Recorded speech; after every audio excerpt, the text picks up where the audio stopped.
Kelvin Aboaji was 12 years old, average in height, average in looks, and average in school. In fact, if average had a younger brother, it would have been Kelvin. But somehow, everybody in the entire community believed he was a genius. And how did this happen? Well, it all began the day Kelvin accidentally solved a math problem. It was a Tuesday, hot, dusty, and the kind of day that made even the sun tired. During class, the teacher wrote a big equation on the board. Something scary. Something that looked like it belonged in NASA. The class froze. Kelvin, who had been half asleep with his head on the desk, suddenly jerked up because a mosquito had bitten his ear. His knee hit the desk, his hand flew up, and the teacher screamed with joy. "Kelvin! You want to answer?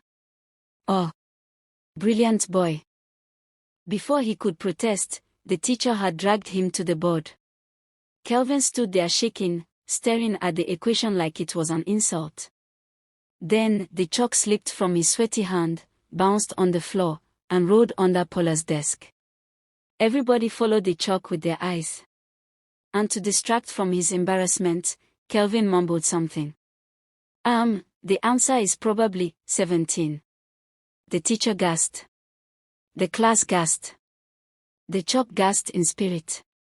Because the answer, by pure accident, was 17. Madam Erica ran around the classroom like she had just discovered gold in the backyard. "My children. We have a genius in this class." Oh! Kelvin the mathematician. From that day, his reputation spread faster than gossip after a church service. Parents pointed at him proudly. "That's him, the brilliant boy. Kelvin. He solved the impossible problem." Kids stared at him like he was some magical creature. One even tried to touch his head and whispered, "Maybe the ideas will enter me." Kelvin enjoyed the attention, until people started expecting him to actually be a genius. So, to protect his new brand, he began using creative survival strategies. One day, during science class, the teacher asked, "Kelvin, can you explain photosynthesis?" Kelvin blinked slowly and said, "I would love to, but the explanation is too long, and the junior classes might overhear and get confused. You know, advanced science things." The teacher nodded like this made perfect sense. Another time, his uncle asked him to fix a radio because geniuses understand electronics. Kelvin confidently turned knobs, pressed buttons, tapped the radio, turned it upside down, and finally declared, "The problem is spiritual." The whole family accepted this answer immediately. But one day, his reputation nearly collapsed. Kelvin was forced to enter the regional spelling bee because a genius must represent the school. He had tried to escape by pretending to have a sudden cough and claiming he was allergic to vowels, but nobody believed him. On stage, he froze like cold banku when the judge said, "Your word is Pharaoh." Kelvin's heart dropped. Pharaoh. He didn't even know the first 3 letters. But he had a plan genius. He adjusted his tie, cleared his throat, and said confidently, "I believe the correct spelling is P-H-A-R-A-M-O-H. Silence. The judges leaned forward. One judge blinked very slowly. Then Kelvin added dramatically, "Silent letters, many silent letters." The judges looked confused. The audience looked confused. Even the microphone looked confused. But the judges eventually clapped. Correct. Because the head judge, who didn't know the spelling either, didn't want to embarrass himself. Kelvin survived. Again. Everything changed at the school speech and prize-giving day. The headmaster called him on stage. "Ladies and gentlemen, our school's most brilliant student." The crowd cheered. Kelvin smiled awkwardly. Then, to his horror, the headmaster added, "Kelvin will now give a short speech explaining the secrets of his intelligence." Oh! Kelvin nearly fainted. How could he explain something that didn't exist? He stepped up to the microphone, sweating like Gary soaking in hot water. My secret is. The hall went quiet. I sleep a lot, he said honestly. The audience laughed, thinking it was a joke. I eat plenty watching, he continued. More laughter. And, honestly, sometimes I don't know what I'm doing. The laughter died. The hall became silent. Dead silent. Then a boy from the back shouted. He's telling the truth. Oh. Kelvin doesn't know anything. Kelvin froze. The room froze. Then, unexpectedly, the whole hall burst into applause.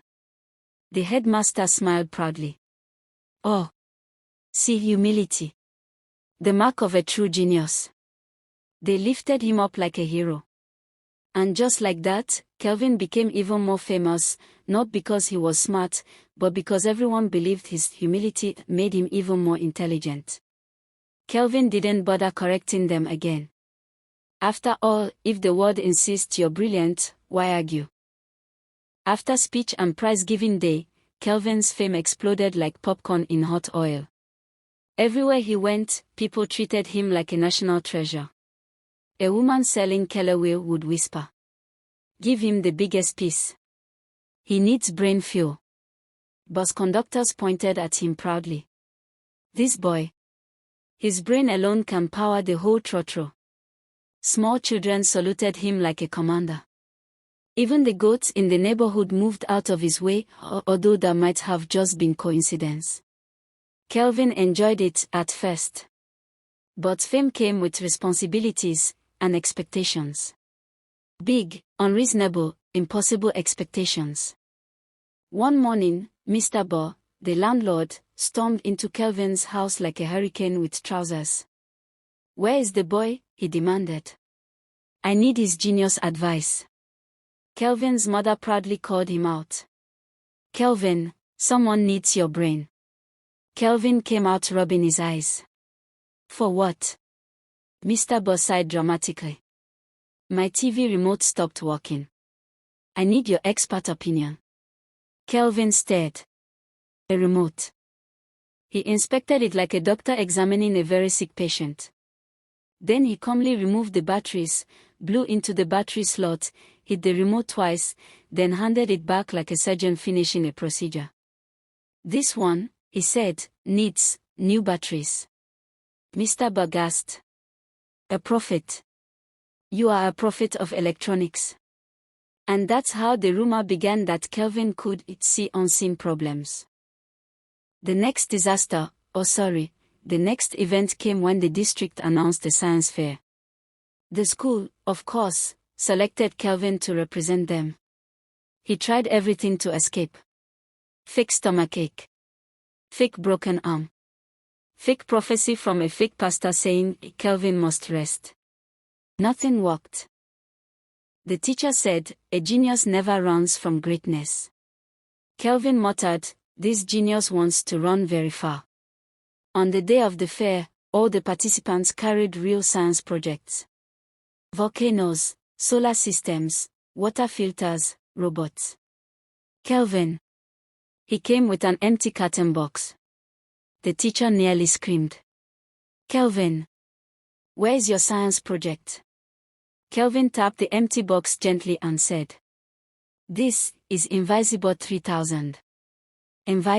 What? Invisibot, Kelvin repeated confidently. A robot you cannot see because it uses advanced transparency technology. The teacher blinked. The judges blinked. The sun blinked. One judge cleared his throat. So, what does it do? Kelvin spread his arms proudly. It does anything you imagine. Because it is powered by your mind. The judges nodded slowly. Oh, very high concept. Very advanced. Deep science. They gave him first position. Even his teacher clapped with tears in her eyes. A visionary. A boy of the future. Kelvin just stood there thinking. I've survived again, but for how long? Then came the moment that nearly ended his entire career as a fake genius. A team of educational researchers visited the school. They had heard of the brilliant boy of Kai's school. They wanted to test his intelligence. Real test. Serious test. Not spelling bees you can cheat with confidence. Kelvin panicked. They gave him a thick exam paper with difficult questions. Logic puzzles, pattern recognition, math, reading comprehension.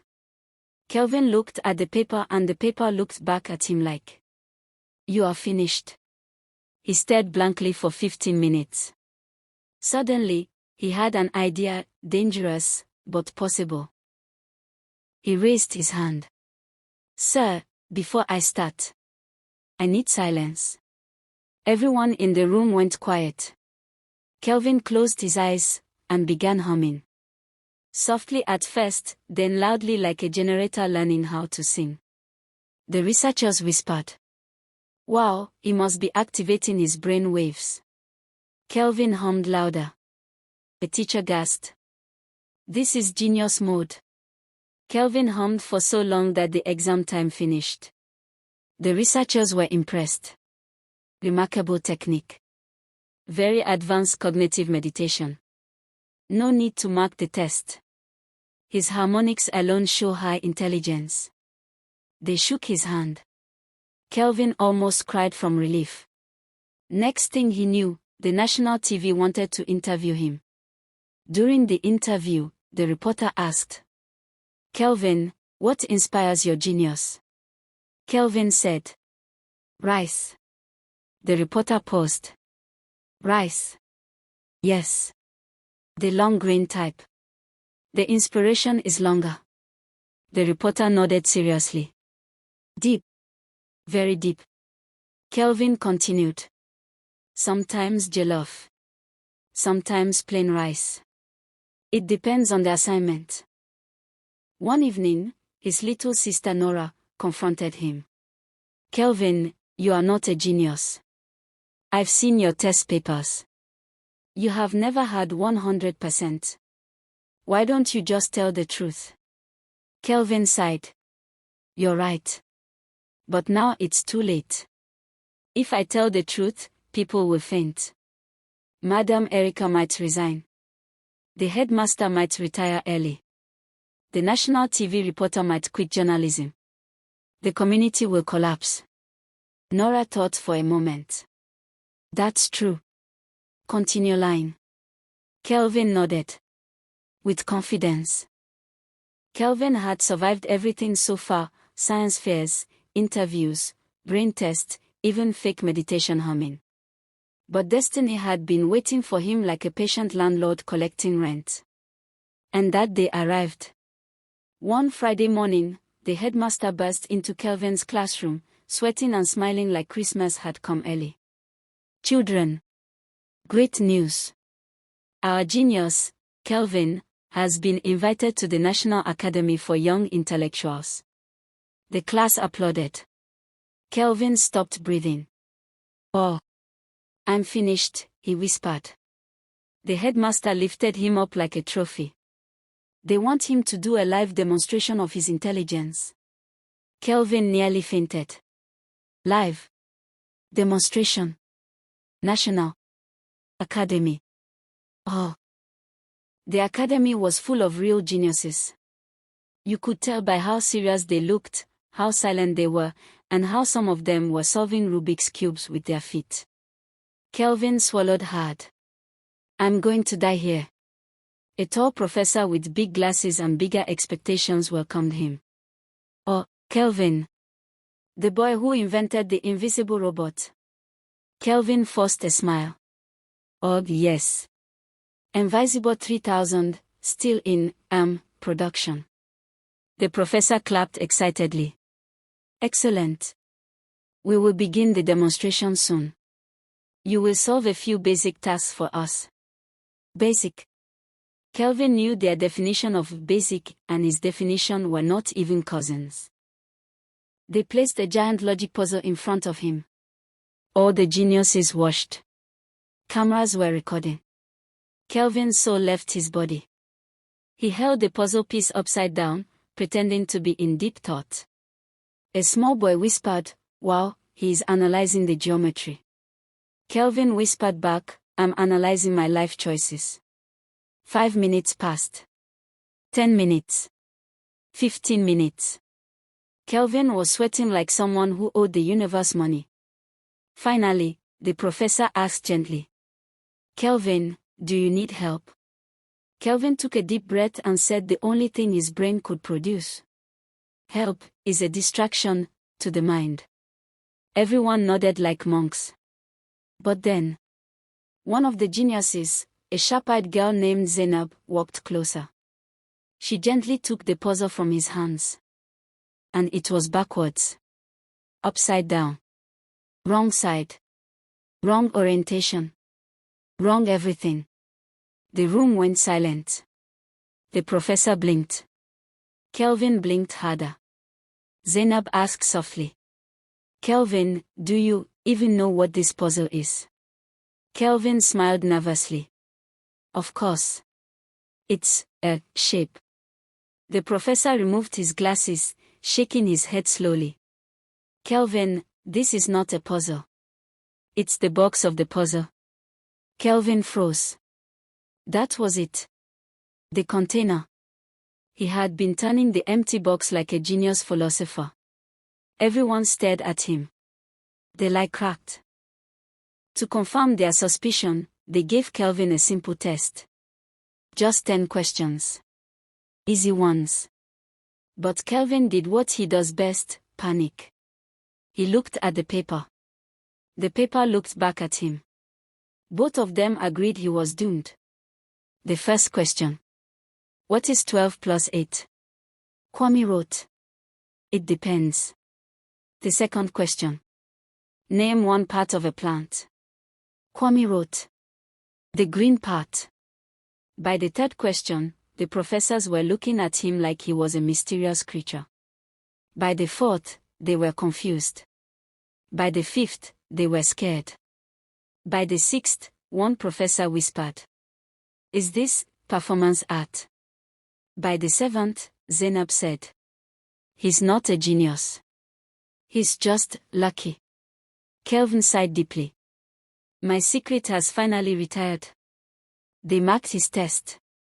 He scored 0.5, and the 0.5 was because he spelled his name correctly. The head professor called him aside. Kelvin, be honest with us. Are you truly a genius? Kelvin looked down. After all the drama, lies, panic, fake meditation, invisible robots, and near-death experiences, he finally confessed.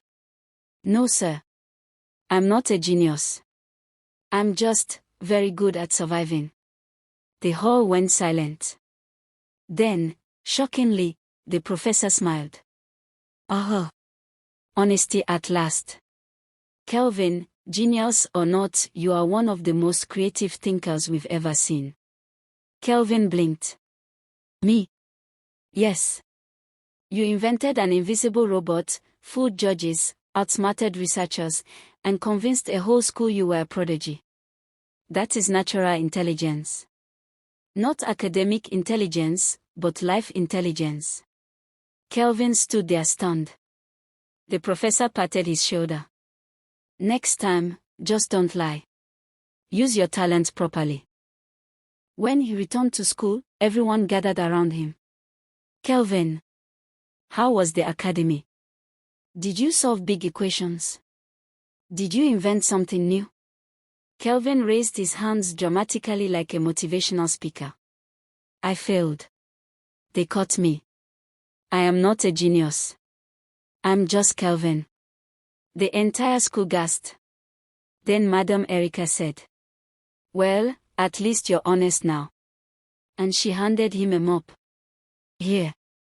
Sweep the class. Kelvin accepted his new destiny.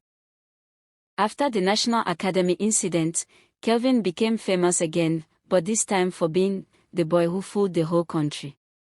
Some people laughed, some people shook their heads, and some people said, this boy will go far. Anyone who can deceive professors without sweating is going places. But Kelvin felt embarrassed.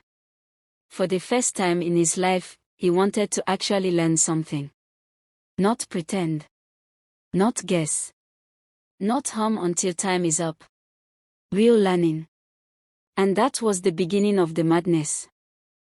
I will become a real genius. He announced it dramatically in front of the mirror. The mirror cracked slightly out of fear. He started the next morning. 6 a.m., rise and confusion.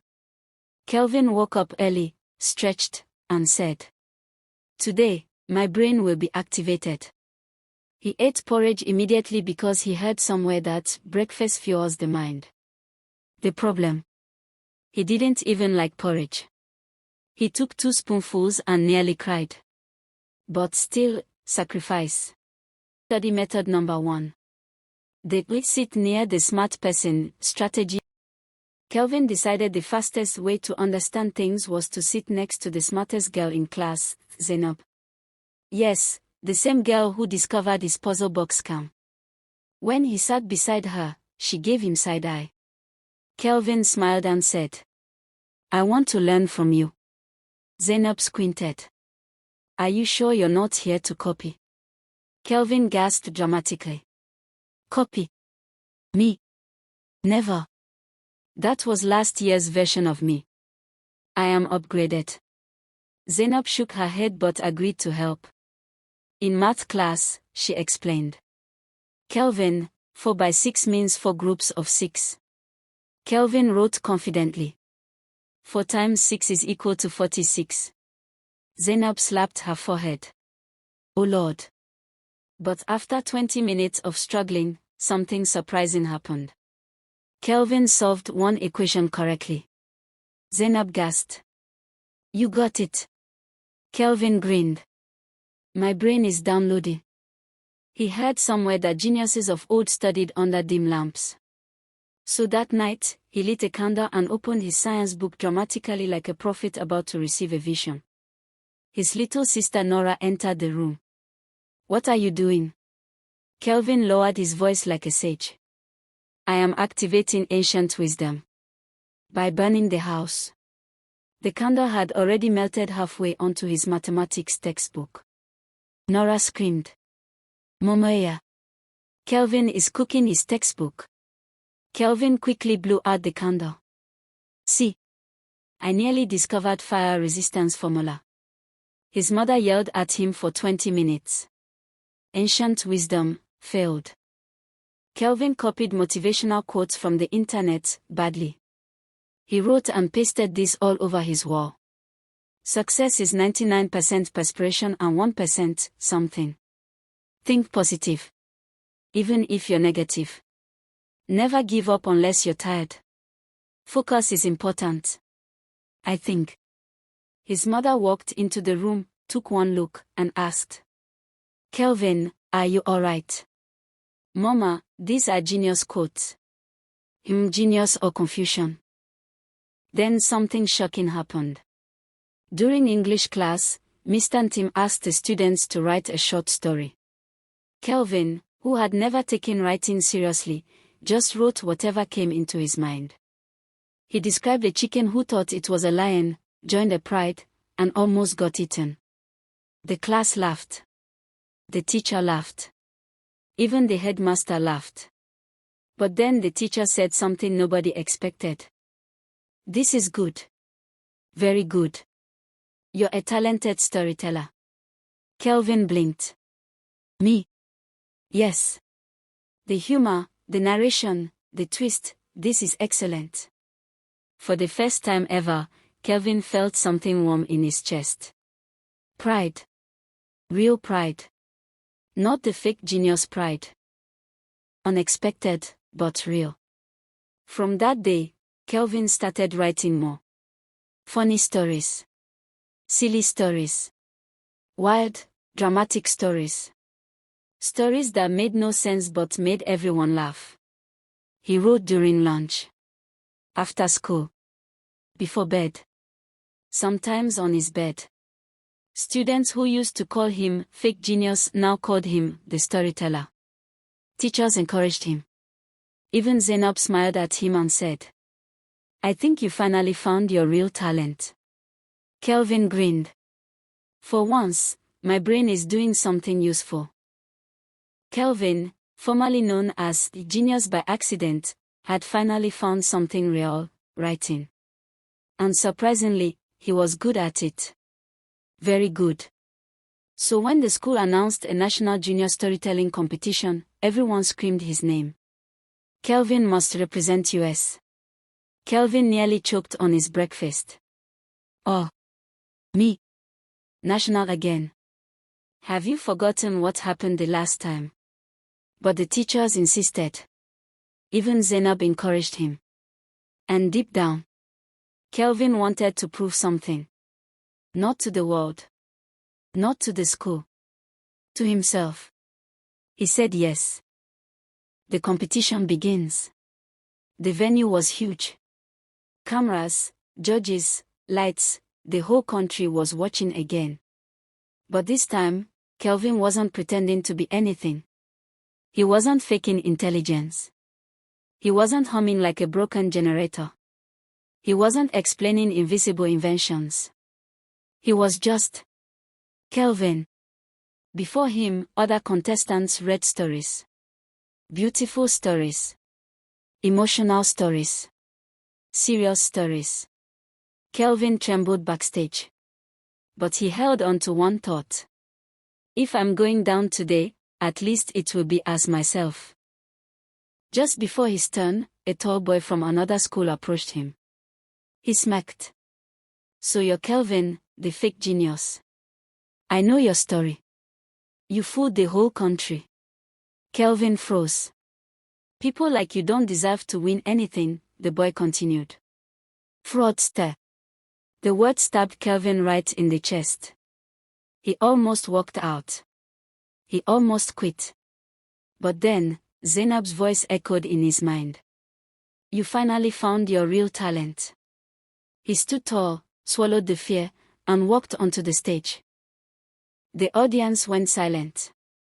Kelvin adjusted the microphone and said, "My story today is about a boy who everyone thought was a genius. But he wasn't."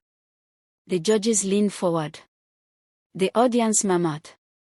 Kelvin continued. He lied. He pretended. He panicked his way through life. He was caught and embarrassed. A few people laughed softly. But then he discovered something real. Not intelligence. Not genius status. Just a talent he didn't know he had. Kelvin smiled. He discovered he could make people laugh. He could make people feel something. And even though he wasn't a genius, he was still somebody. The hall was silent. He learned that you don't need to be the smartest person in the room. You just need to be the most you. Because everyone else is taken. Then Kelvin struck with his classic humor. And also, if you ever pretend to be a genius, don't use a puzzle box. They will catch you. The hall exploded with laughter. Some people clapped mid-laugh. One judge wiped his eyes. Kelvin finished with a small bow. Thank you. My name is Kelvin. And this time, I wasn't pretending. The audience gave him a standing ovation. After all contestants finished, the judges returned. Third place, not Kelvin. Second place, not Kelvin. Then the head judge smiled. First place goes to Kelvin Aboaji. For the most authentic, funny, and heartfelt story. The crowd erupted. Teachers screamed. Zainab nearly fell from excitement.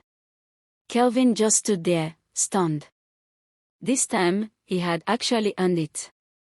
As he left the stage, the tall rival boy approached him again, but this time, he wasn't smirking. He extended a hand. Bro, that was amazing. Sorry for what I said earlier. Kelvin shook his hand and smiled. No worries. I needed it. At home that night, Kelvin sat in his room holding the trophy. His mother came in, smiling proudly. You see, you didn't need lies. Your real self was enough. Kelvin nodded. For once. I know. He placed the trophy on his table beside his burned textbook, his cracked mirror, and his ridiculous motivational quote. He whispered to himself. I may not be a genius. But at least I'm not average anymore.